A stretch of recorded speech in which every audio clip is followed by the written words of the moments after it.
Of course, while witchcraft, goddess worship, and other forms of pagan spirituality serve to undergird and empower the abortion industry, the vast majority of its supporters have no conscious interest in, and likely would even condemn, such forms of occult spirituality. No matter, as long as they sacrifice or support the sacrifice of children to the idols of convenience, they are, whether they realize it or not, ensnared by the devil, having been captured by him to do his will.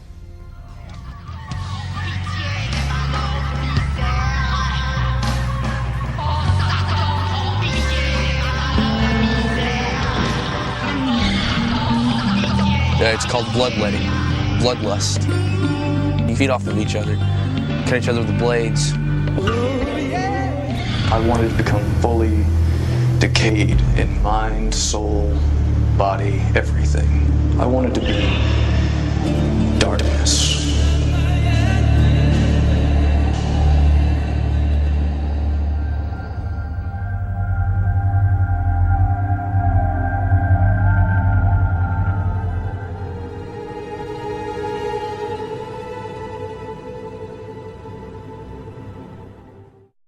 I can't generalize about Wiccans or pagans or New Age people, but definitely among the group my mother was involved with, some considered themselves Wiccan, some considered themselves Buddhist, but they all spoke of abortion as a sacrament, as a sacred rite, as something that was sacred and special to women, and a few of them would openly mention it as child sacrifice and blood sacrifice in general. Menstrual blood was considered sacred, and there were rituals done with that as well. In '92, they were worried that if George Bush got reelected and there was a Republican Congress, that there would be a lot of restrictions on abortion, that Roe v. Wade might even be overturned, and that the abortion industry might have to go underground. As it was before Roe v. Wade, there were a lot of women doing underground abortions. So they felt this was something that was important to teach and learn and practice on each other. So they had a party at our house, my mother and some of the women from the clinic and some of the women from her NOW chapter. She was vice president of our local NOW around that time. And so they came over and brought it's mayonnaise jars and tubing and very crude suction pumps is how you do menstrual extraction. And other than that, it was sort of just like a party. I mean, my dad and I set up, stock pots to boil the equipment in between uses, and I set up a table to serve drinks and hors d'oeuvres. And the women we set up plastic sheets in the living room. My dad and I mostly stayed in the kitchen because Mom and Dad were arguing about whether or not I'd have to participate in the party or not. My dad eventually won, and he and I went out to dinner and a movie and didn't come back till late that night. But basically the women once they were all there, they all got naked. That was my big issue with it, is I was how old? 13 at the time, and I didn't want to be naked in front of a bunch of people. I've always been kind of naturally conservative and modest about things, and I was freaked out at the thought of being naked in front of like a dozen women. But they all got naked and took turns doing the menstrual extraction procedure on each other. The jars I remember the jars filling up with blood in the hallway. The jars would fill with blood, and they'd get another jar. And they were saving the blood. And I walked past mostly I stayed in the kitchen with my dad, and they would bring in, these tubes and things with blood, and Dad and I would, rinse them and put them in the pots to sterilize, to be reused. And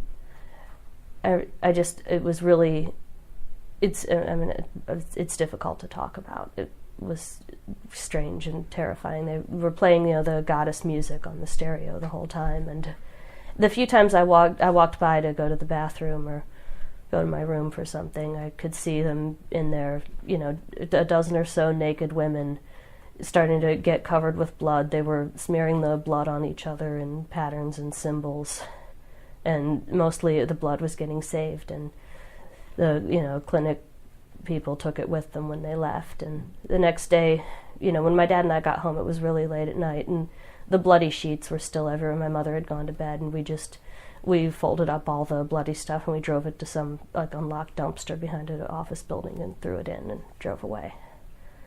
we just kind of tried to put it out of our minds. My dad was my dad was still nominally Christian. He didn't go to church, but he still considered himself a Christian.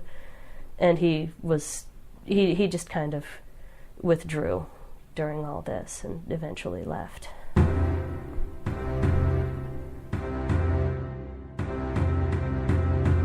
As Jesus said to a people who were even convinced that they were on God's side, "You are of your father, the devil, and your will is to do your father's desires.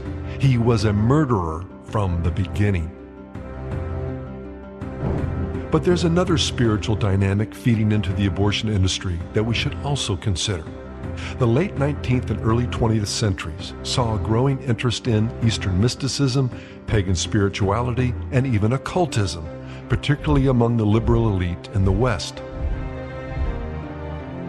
Enlightenment humanism and higher criticism, the field of textual analysis that increasingly questioned the inspiration and inerrancy of the Bible, all created a spiritual vacuum into which flowed all manner of alternative and esoteric beliefs, many of a sexual nature. For example, renowned explorer Sir Richard Francis Burton found the exotic sexual practices of the Orient fascinating and looked for ways to bring them back to the UK in order to challenge the prevailing Victorian morality. In 1883, he published the Kama Sutra, at the time hardly known even in India, and turned it into the ur-text of supposed sexual enlightenment. Ananga Ranga, The Perfume Garden, and essays sympathetic to homosexuality, semi-legitimizing perversion, and launching a vigorous public debate about purity and pornography, desire and deviance, state regulation, and personal freedom. This, along with other subversive efforts, prepared the way for a rash of academics and clinicians who pioneered the so-called science of sexology. Far too often, this new science sought to normalize an ever-increasing variety of sexual behavior, while ignoring and even attacking God's standards on the subject.